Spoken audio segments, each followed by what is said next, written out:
This is a ballistic gel test using some copperhead pointed .177 caliber pellets in a 1,000 feet per second air rifle.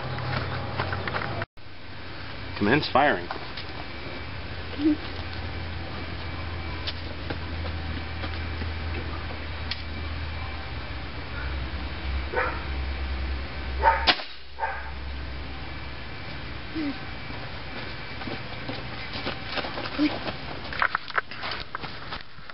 Here you see. What? Whoa! Okay, so here you can see just barely the ballistic gel and has how the pellet has traveled through. I'm inserting this rod showing the path, and out it came out the back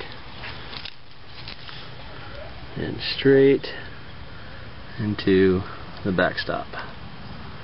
Right there is where the pellet struck. You can see it traveled through a good 5 inches of ballistic gel without any issue and very little damage. We shall try again with a different pellet and check the status. Here you can actually see the pellet. It's hard to tell. The camera's not very good, but you can get an idea. This was a pointed pellet, and now it's very rounded.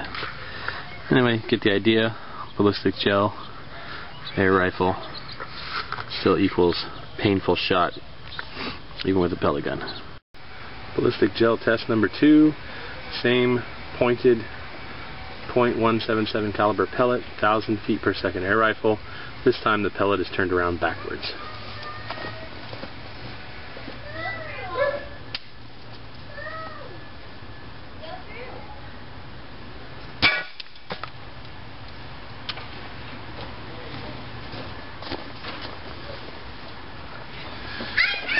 You can see obviously much more damage this time. You can actually see the pellet hole. And you can see the pellet hole right there.